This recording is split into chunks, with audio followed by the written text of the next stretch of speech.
Hello, listeners. Welcome to another episode of Romance Unraveled. This is one of your co hosts, Jacob Boson. And this is your other co-host, Nick Todorov. And right now, we have a very special guest with us. He is our number one listener. He is my nephew. His name is Riker. Riker, do you want to say hi? Hi, How old are you? 6. You're 6. Are you in Oh, school? wow, Riker. Yes, You are in school. What do you think of me being your uncle? Tell the listeners. The best? What makes it the best? because you always give me money and you always get my double. Well, so when he says, when I get his double, I go and grab his double chin. That's what he means. And so I always told him when he's at school, I said, if anyone's ever mean to you, get their doubles.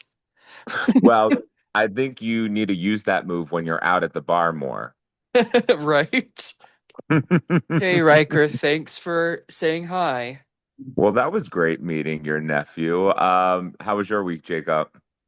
I moved back to Utah. I got here on Saturday, and so our last episode that we recorded, I was in Cheyenne at my hotel. Yeah. How was Cheyenne? Oh, I just stayed there for a night. Like I've I've been there a few times. It's not there's not really a whole mu much to it, but I I was would have figured you had a date lined up. I really did have some good ones in Kansas City. I was there for a few days. I had a regular that I saw there, which I probably won't see for a long time, but you Oh, know. well, great. Well, today what we're doing is we had a no-show, unfortunately, and so we always have a backup plan. And our backup plan today is one of Nick's stories, because you heard one of mine last week. And if you know Nick and I, you know that we could probably keep this podcast running just the two of us for over a year. Honestly, if you want to put this to maybe a little bit rated NC-17, then definitely the case, but I don't know. I just got a couple of crazy dating stories. Other ones are a little bit more risque. Yeah, yeah, I can only imagine. Well, let's get But into it. yeah, no. So this one's probably a little bit more recent, happened a couple of years ago. And just to give some background, the person that I was hanging out with, we were casually dating. Let's name him Jack for the case of the story. Now, don't hold me to remember his name. I barely remember my name half the time. So if I change names halfway through the story, forgive me. But I had met Jack about a week after I had broken up with my ex. This was back maybe in like 2023, 2022, somewhere around then. They all kind of blurred together. And at that time, he was friends with one of my friends who was kind of courting him, but they were kind of hot and cold and nothing serious. And the three of us, just became friendly. We all had the same type of politics. This Jack worked on the Hill. He had a great sense of humor, is a very attractive guy, fit into with me and my friend. We all kind of had similar dark humor, topical humor, very good. And one thing to know about me, once you are one of my friends, or I consider you a friend, it, it is like a clear friend zone. There won't be any lines being blurred, no boundaries being crossed. Um, I really stick to that friend zone, just makes things a lot clearer for me. Have you had something Now, in the past where you have learned to do that? To just stick to the friend zone? no, but like we all have people in our lives who have stories where, or have friends who've always kind of blurred the lines. And I feel like in the gay community, lines are always blurred where, oh, yeah, we were friends, but we also like hook up all the time and do all this other stuff, right? And I'm Yeah, like, to me, I like to separate some of that stuff, I'm the same. although, right, although it's a small community, it's not too small where you need to eat where you shit is the saying that I like to put out there. So like It's just one of those things. Just keep it separate. I'm someone who keeps a pretty close friend circle. So once I consider you a friend or an acquaintance, like to me that holds a little bit weight and isn't as fleeting. Yeah. So we all three of us would talk. We created a group chat. We would share memes, talk about politics, talk about whatever. So it kind And of it was sounds like our secret group chat we have, which I won't say oh any good detail about, but it sounds like a clone of ours. well, you know what? I really like the name of our group chat, and only if I were that clever at that time to make something witty like that. But yeah, no. So yeah, it was really great. He was a great guy. All of us got along, and he still is a great guy, even at the conclusion of this story. So then let's fast forward about a year and a half from when we met. And it was the next summer, we were hanging out, and I had gone on a date with someone who I was feeling more of like not romantic vibes for. And I don't know why I do this. Sometimes I decide to be nice once in a while. And I spent way too long with this guy I was on the date with. We got drinks. We went back to the guy's apartment. Everything was set up to do other things, but all we did was like talk and talk about very boring stuff. And then I just left. And so my friend Jack was living with actually someone else that I had known near where I currently live, and they had a pool, so they would always host either pool parties or whatnot. And so they were having a few friends over for, a fire and just the pool later at night. So after my date with this guy, I ended up going over there. Now, I get there, I'm drinking a lot, we're all going into the pool, everyone's having a good time. And next thing I know, Jack and I are getting a little bit close and we're kind of giving each other the look and we start making out hardcore. Um, In front of everybody. well, in front of everyone, it was maybe 6 to 8 people who were there. Brave, okay. And but yes, in front of other people, um, which was funny because uh, there was a couple people who were trying to hit on me and whatnot. It was just a very interesting situation. Probably lots of All of drama that. that it created. Oh yeah, it was as the pinnacle of messes I tried to avoid. All were concurring at that moment. Okay. Um, yeah. So then I was drinking too much. I wasn't able to drive home, even though I live like 5 minutes away. Ended up just staying the night. Jack and I were doing adult things. I don't think any too major things, but we enjoyed each other's company for that night. So that was the end of summer. So around August time, about a year, 2 years ago, I guess at this point. So we go into the fall time. Now, fall, I end up being a little bit busy with work, but then I also was coaching high school volleyball. And with coaching volleyball, it's an everyday thing. I either had practices or games that I had to go to. He was super busy being on the hill, bills going on, all this other stuff. So there was a lot of times where we kind of had to make plans up, or maybe it was Sunday that him and I were both free, but we were talking on a daily basis. We were hanging out on a weekly basis. It was progressing as things normally progress. And then, so that was throughout September and into October. Nothing official was kind of set in stone. We really didn't talk about formalizing anything. As it was progressing, obviously that was in the back of my mind of, hey, do I really want this to be a formal relationship, committed relationship? Yeah. The biggest thing for me that was preventing me from getting to that next stage was just the sexual compatibility of the situation Okay. wasn't Okay, I there for me. understand. Yeah. Yeah.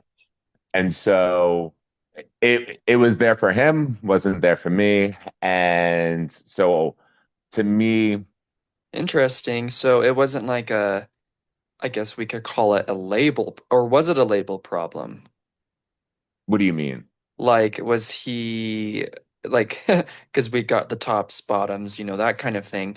Was it a label problem or was it a different problem? So I think in the technical sense, no. Okay. Okay. But but yeah, it was just one of the situations where, you know, on a piece of paper, he checked a lot of the boxes, many of the boxes. Again, great guy. It was just that last final like chemistry spark thing that faded, and I knew the compatibility wasn't there to kind of keep a relationship persistent. Okay. As I am doing a great job as a DC politician, if I was one right now, of skirting around all of it. But I mean to say it in a very, I'm not looking to put anyone on blast on these situations. So doing it with some type of grace around the situation, Yeah. right? So it was about mid-October, and I had to go out of town for a Saturday for a volleyball match, and it was about 2 hours away. We were all I was on a bus with, high school girls going down to the game for the tournament and then coming back up. Didn't know what time I was going to be back, type of thing.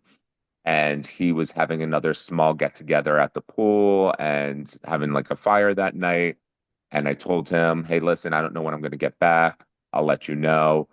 If it's late, I probably won't come because I'm going to be tired. So at this point, it was around 10:30, 11 o'clock by the time that I got home. And the last thing he had texted me was like about his Earl Grey cake that he had baked or some shit like that, right? Okay. And I think I might have said, oh, that sounds good, something like that. That was the last communication between us. Okay. He didn't reach out to me. I didn't reach out to him. To give a little bit more background on this, there would have been multiple times where like he's like on a Thursday, like, hey, I'm at the bar with my friends, like come out with us. And I'd be leaving either volleyball practice or a game to meet him out. Usually every Sunday we were hanging out. Like we were seeing each other a couple of times a week. It wasn't like between when we first had our interlude to like stop talking that there was no interactions. There was weekly hanging out. There was daily texting, right? So it was very regular. So then I mean, it just both of us stopped.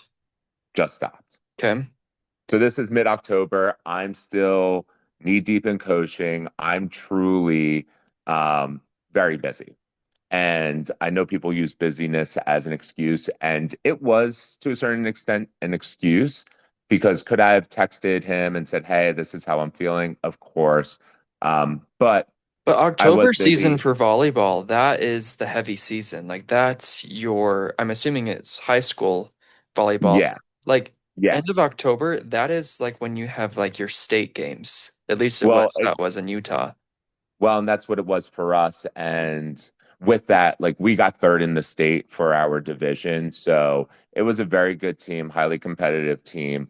It took a lot of my energy. I really loved pouring my energy into it because the girls we were coaching, fantastic set of girls, very competitive, very rewarding to coach, something super important to me. And with that too, like I was doing work stuff, I'm highly involved in our trainings and all that stuff. So it it wasn't like I was saying I was busy while I'm also just like putzing around on Instagram or at a bar somewhere. Like I'm doing other things. Yeah. But I am a Still not firm an believer, excuse, but yes. correct, because I'm a firm believer if you want to do something, you make time for it in your life. Exactly. Yeah. So things were slowing down around Thanksgiving time. And in the spirit of Thanksgiving, I had texted him like, hey, happy Thanksgiving. And then he said that back. And I was like, hey, I apologize for my role in kind of ghosting you. It was never my intention. I ended up getting a little bit too busy, but it really wasn't, I should have at least sent you a text or something like that. Right. So I tried to do my part in owning up to my actions in our kind of entanglement. And you think at this point that so right before the ghosting happened, do you think that he was super into you? Oh, 100%, Okay. 100%. I mean, even after everything, for at least a year and a half, he was telling people that I was like that bad boy you can't like get rid of. Okay. Yeah. So yeah. Granted, now he's in my understanding is he's in a relationship, so great for him. Truly is a good guy, right? And that was the biggest thing. We were really good friends, and I really didn't want to ruin the relationship because he was great to talk with, great to joke with, smart, all around great guy, right? So after that kind of exchange back and forth, his replies were very benign. He was very kind of short, but not short in a rude way, kind of just reciprocating what I was giving. I was like, okay, maybe everything's fine from here. So we were all still in this group chat, and now we're sending each other memes and all this other stuff back and forth like we normally do, but all of his have to do with like ghosting and like being ghosted and how it is being ghosted, all this stuff. And now it's going on for like a month. So he's And totally I doing it on purpose. I love that. That's awesome. 100%. And like I'm an aggressive person. I don't do passive stuff. So I text him on the side and I'm like, tell me what's up. Like, stop doing all of this. I allowed like you some space to say whatever you wanted to say back in November. And clearly you didn't get it off your chest. So like use this as an opportunity to say whatever's on your chest. And he Yeah. did. So paragraphs upon paragraphs about how we were great for each other and he didn't understand and how much I hurt him. Like it was very clear he was very hurt. Yeah. And he would go on about how he was just like my practice run, that I was just, practicing with him, and that I was going to be on a beach that time next year with someone that I compromised all my morals for. And he was really going in on me about I'm a terrible person for what I did because I hurt him so much, and that he didn't understand how we weren't compatible, which I get because everything on his end was good, but he didn't understand how not everything on my end was good. And he kept on creating all these stories. He would always say, "Oh, so the mutual friend that we had, oh, you two are just gonna laugh at me and say how I'm this crazy person." I'm like, yes, you're acting crazy now, but also you're hurt, and this is how hurt people act. Like, I'm Exactly. not going to Yeah. fault you for this. And I'm like, I'd rather you get this off your chest so that we can move forward and at least have some type of cordial relationship. Yeah. Clearly, the friendship is not going to be where it was because you had a lot of feelings for me. And trust me, him and I had said things to each other that were very heartfelt. We said a lot of things to each other. And so it's not like his emotions were coming from nowhere. And I wasn't surprised with anything that he was telling me. Yeah, because I just, it can be like confusing because I mean I've been ghosted. I assume you have as well. And so yeah, when that happens, I mean you can kind of if you listen to the last week's story, you can it makes your like mind go in all sorts of different directions. And in some cases you can start making up things in your head that maybe are not even true. I think you hit the nail on the head there because I bring some of that stuff up too, because it's not like he had reached out to me trying to pick up conversation, trying to hang out, and I didn't say anything to him. In my mind, it was a mutual ghosting where neither of us made the effort afterwards. I at least was owning up to my part. And the one thing I was taken back a bit that he wasn't owning up to his part. And then he started coming out and saying, like, oh, you only saw me as like your Sunday boyfriend. That was convenient for you, all this other stuff. And I didn't even know. He kept on saying all these things that he was making up in his head. And I kept on saying, you never talked to me about any of those things. Like at the same time that I could acknowledge that I ghosted you, you never reached out to me or tried to talk to me or asked me any of these questions. You didn't know where my head was at for anything. You only assumed I only wanted you on Sundays. And I was like, that's not even true because I would come to different things during the week if I can make it available. So it was it was clear he did exactly what you just said. Yeah. He didn't hear the And communication and then created a lot of stories that just were out of thin air. it you might not like this, but I'm going to say it. It's crazy because at the beginning of this, you were kind of saying how, oh, like I didn't really like him, like I was just being nice. This all could have been avoided if you just had, you know, kind of put a halt to it. Do you Wait, agree? what do you mean? Because I did like him. Like when we made out and had that first night in the pool and spent the night together, and even the things that I said to him were all true things.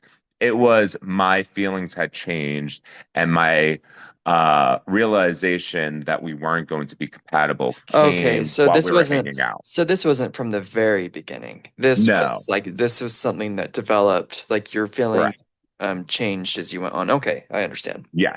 So it was after we were casually dating for about 2 months. And over those 2 months, it had transpired to I was then in a different space. Okay. So he kind of goes off on me and we kind of just end conversation in a very like banal type of way. Nothing's really resolved. I could tell he's really hurt. I want to give him his space, all this other stuff, right? So we're still all in this group chat. Now, let's fast forward a couple weeks and it's MLK. And that weekend in DC is a big gay leather event that I typically would attend, but I know a lot of other people attend there. But I Oh was down in God, Richmond. I could Well, never. it's fun, it's interesting, it's a good people watching experience. I For always tell sure. people at least go. I think I tried to get you to go I think you to did. experience I it. remember. Yeah. I would have went with you, but I'm typically out of town now coaching that weekend, which was the case here. And it was interesting that week I was in Orlando that week leading up to that weekend. I flew back from Orlando, got to the DC area at like 6, 7 o'clock, then had to drive straight down to Richmond because I was coaching that weekend. Get into Richmond, I'm checked into my hotel and like in bed by midnight because I'm exhausted. So I wake up to three text messages from one of my best friends. Now, this best friend knows Jack and has had relations with Jack in one of the bars in DC that used to be around many years ago. And I had known this information about my friend and Jack even before Jack and I, uh, were casually dating. So this is information I knew. I actually brought it up to Jack while we were hanging out, and he, just said he didn't remember, which again is fine. I get it. So I wake up to three text messages. The first one is, oh, I see Jack at the bar. And it's one of the main leather events that are going on. And then 15 minutes later, the next text message reads, oh, and he's looking, really attractive. Then about 45 minutes later is, I just had sex with Jack at the bar. At the bar? At What? the bar. At the bar. And you know what? To me, I've seen so many instances where I see people fight over things where they don't take their initial reaction and they react the way that they think they should. And what I took that situation, I looked at myself and I'm like, what's my initial reaction to this? I kind of laughed at it. I didn't care. I wasn't hurt. I wasn't upset. For me, what was between Jack and I was kind of done and over with. I could kind of get where my friend was coming from. And your friend Uh, knew. Your friend knew yeah, about like this a hundred whole percent, dynamic between the two of you. 100%. That And is so rude. Like I like that is so rude. I mean, even though you were in a well, space where you were like I don't really, this is weird to me. Still, like I don't know why you would text somebody that. well, to me, I appreciated that my friend said that because he was being fully transparent, right? Um, and when alcohol is involved and you don't know what spaces people are in, and ultimately, right?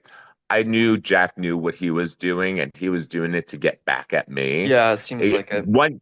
one could think of like, oh, then as my friend should have known that and just not have done it. You know, we could all say that in a perfect world, and mind you, the next morning when my friend was texting me, he was very apologetic, all this other stuff. And I literally had to tell him, like, stop apologize, like, stop, like, I get it. Thank you for the apology. Thank you for being fully transparent and honest. The more you talk about it, the more I'm getting mad at it by this Yeah, point because my initial reaction was not being mad. I really didn't care. And like, I'm going to lean into that initial reaction, right? I can I'm not going totally to overthink see. it. I can totally see like, okay, well, let's get this clear first. If you know, were they doing it like in the bathroom, on the The bathroom. floor, in the bathroom? The Okay, well, that's more normal. Like, yeah. bathroom. Normal, Jacob. Well, yeah, I guess so. But we're in the gay Well, world, and so you know. But I could exactly. totally see him while they're in the middle of the act, him being like, Yeah. "Get out your phone and text Nick."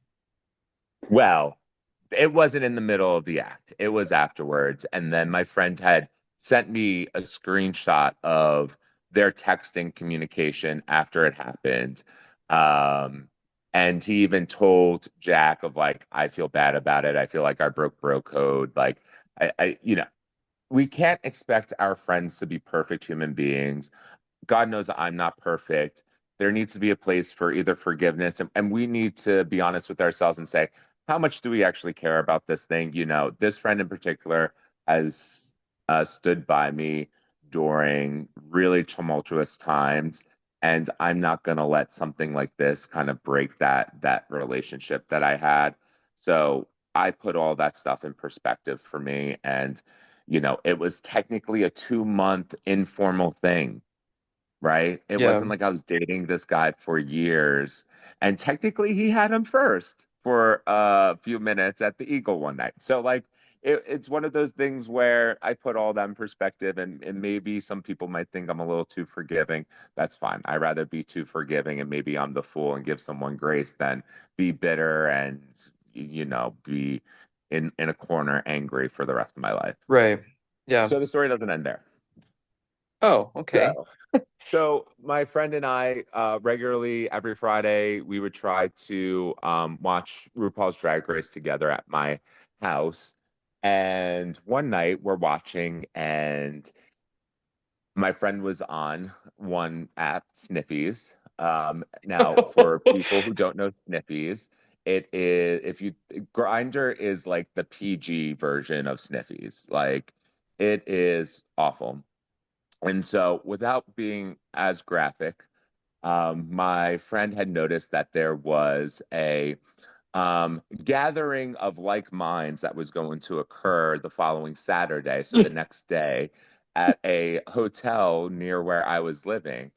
And, out of curiosity, you're like, oh, like, let's see, like, let's look at the profile. Like, it's not like a sexual way from our standpoint, it's a genuine curiosity, right? Okay. So the person who's hosting it, I'm like, that's Jack. I know it. Like I know that photo and not to be too graphic again, I'm like, I know it's him. So then, I hardly would ever go on Sniffies, but I went on Sniffies on my phone and I noticed I couldn't see the same event, which showed me that he had blocked me, which was funny because, like I said, I think since Sniffies came out, I may have gone on maybe like 1 month or like whatever. So he But preemptively blocked you. correct. Okay. And the amount of people that had signed up for this event exceeded 50, let's say. Oh, Um, wow. Okay. got later confirmation from the third friend in our group that the party included about 20 people, um, and that it actually did happen and that it actually was him. And so it was just one of the situations where I'm like, you know what, bullet dodge, let him do his thing. But now I'm getting a little bit more in a feisty mood because we're still in this group chat with me, my friends, and Jack, right? And he starts sharing memes as it's becoming closer to Valentine's Day about being lonely, being alone, being sad, and being alone. And like It's I funny said that he earlier, sends you memes to communicate these things to you. well, we're in the day and age where everyone communicates like a child. What can I say? And so, like I said earlier, I tend to be aggressive. And I tell him if he's so lonely, he should just go back to the Green Lantern because he has such a great time finding people that he could connect with there. And that was the bar where he had the interlude with my friend on MLK weekend. So his response was something to the effects about bro code. He sent me the screenshot about, or no, sorry, he was just like, so much for bro code. And then said about like, oh, how good friends that my friend was in quotations, trying to essentially say that like my friend went behind my back to, you know, do whatever they did. And he Yeah. sent me the screenshots. And I ever so politely responded with, actually, he is one of my good friends to the point where he texted me all of that, like right after it all happened, and sent me that same screenshot that you just sent me. I just hope that you remember this time that he had you had sex with him unlike you did the last time. And then he left the group chat. Of course. And I never heard from him again. Well, that isn't true. I ended up going to a pool party at the friend's place, and he was not very happy at my presence because he was still very much, not attached, but he was still very much into me, and he didn't like I was talking to other people, and he slammed into me on the pool and all this other stuff, and very immature stuff. But yeah, so that is probably one of my latest dating stories. Lots of drama, you know. And I bet you money it doesn't stop here. We'll probably keep developing as you keep seeing him at these pool parties. Well, so I haven't actually seen him in quite a long time. And like I said, I think he's in a very happy relationship now. I don't know. I don't speak to him. I really don't speak to many of the people that he speaks with, or at least I don't speak about him to anyone. I'm a very out of sight, out of mind. Uh, you and the listeners are just lucky that we had someone dip out today that I'm sharing this story because I tend to be a private person. I don't like to put people on blast. You know, the good stories are made when people are at their lowest points or not at the highest points, and I don't want to take advantage of that by any stretch of the imagination. But this is a funny story. Yeah, yeah, for sure. Yeah. Well, I guess this is where we can end it. For our listeners, this is Nick's last episode for the month. That is crazy that the months go by so quickly. But he probably will come back as a co-host if he wants to in the future. Jacob, so when we did our Q&A, I'm still very curious on a couple of the questions on like how they ended up. Like, is there any way we could get in contact about the person who got ghosted for 4 days and what they did? Because I'm very curious about that. Or I if the other friend had talked to their friend about getting rid of the person that they don't want to have kids with. I need Yeah, follow-ups to these, okay, Jacob. sure. Yeah. So, I know the people who, I guess, submitted the questions. I have not heard what their, I guess, reaction was to what we had to say about it, but I can check. And when I do check, I guess we can do maybe a follow-up thing sometime on that. Yes, I need that. I need to know what happened. Yeah, because I Jacob, think, you have a repeated theme of not ending stories, okay? I need a conclusion to some of these stories. hey, I end them at least my stories. Um, But yeah, so I guess what we could do is on the next Q&A episode, we can have them like resubmit a thing and I can like read their thing. Okay, Um, good. that's probably the best way. But yeah, Thanks for coming on. Thanks for being the co-host for the month. For our listeners, as always, make sure you subscribe and save. We're streaming anywhere that you can get your podcasts. Make sure you rate us as well. That helps us with the algorithms. And if you comment on something, like if you agree with what we're saying, not saying, if you think something was crazy, not crazy, whatever, I'll comment back to you. And make sure you follow us on social media. It's Romance Unraveled on Facebook, Instagram, and TikTok. Until next time.